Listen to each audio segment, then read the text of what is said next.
All right, next, I am going to teach you to understand the setting of our next lesson of week 8. Talk about celebrating a calling. Elijah, the son of a wealthy farming family, was plowing with 2 oxen when Elijah called him to follow him. In answer, Elijah slaughtered the oxen, roasted them over the wood from his plow, and held a celebration party with relatives and friends. Elijah became his mentor, and Elijah became Elijah's devoted attendant. Elijah was patient as an attendant.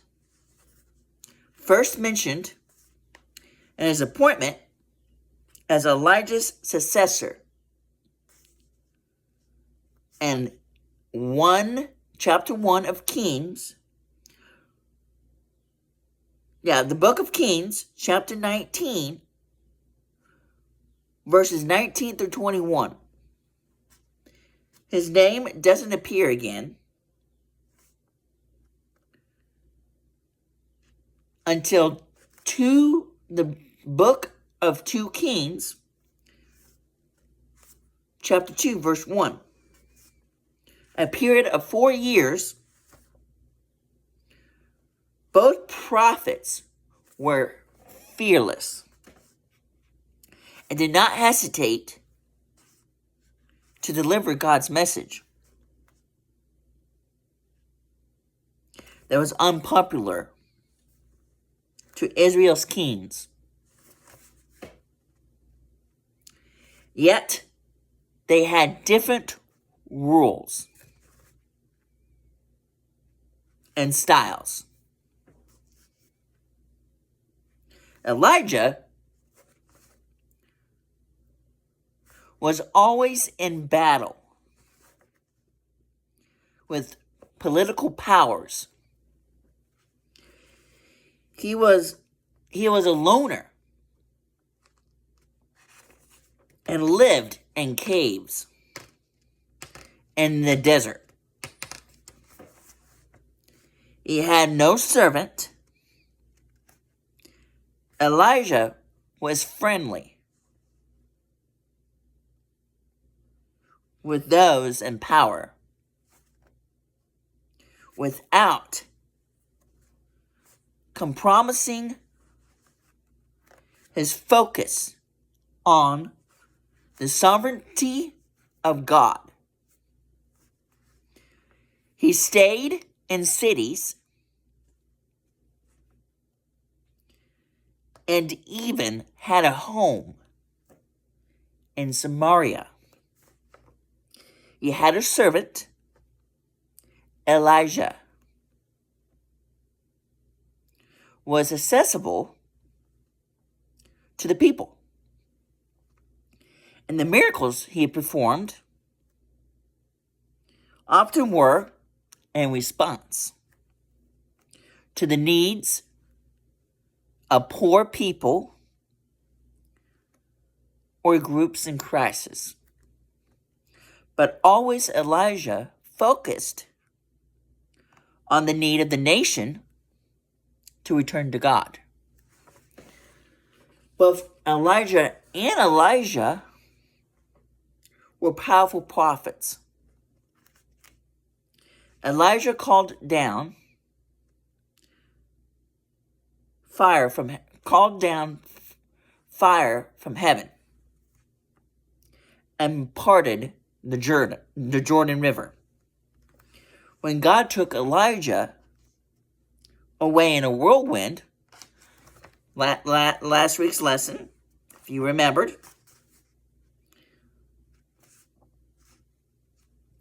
Elijah tore his clothes as a sign. Yeah, Elijah tore his clothes off to form a sign of personal and national mourning. Then he assumed Elijah's wool as a prophet and performed his first miracle when he parted the Jordan River.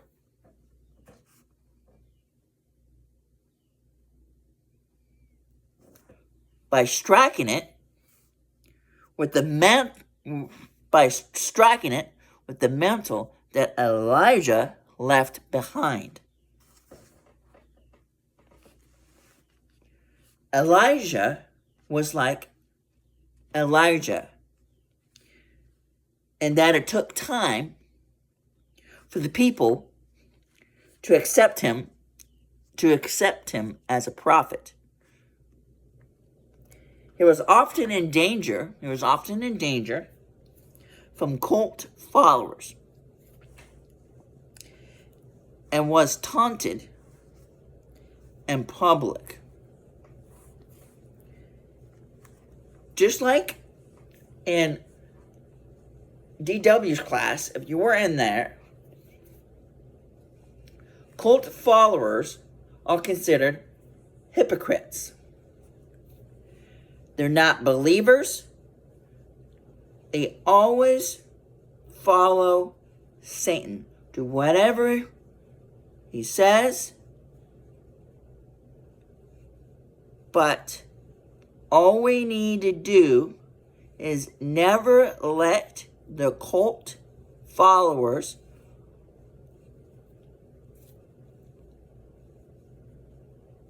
ruin your day. Just ignore them, pray for them, and don't let it ruin your day. And to never call them as a hypocrite.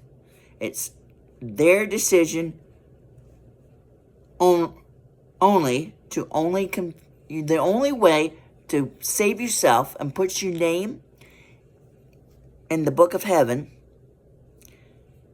is to confess. But hypocrites will never do that. They'll stay. But it's their decision only. Now back to this. But the many miracles that God performed through Elijah began to establish him as the new senior prophet.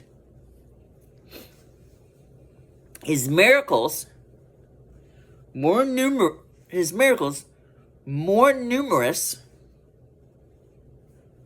than those of Elijah or any other prophet, including producing drinkable water out of bad water, multiplying a widow's oil reserve,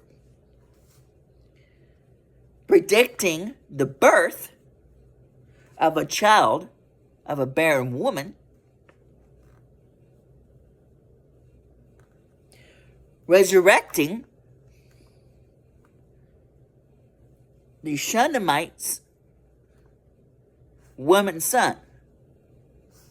Similar, the same lesson that we learned from Matt Travis.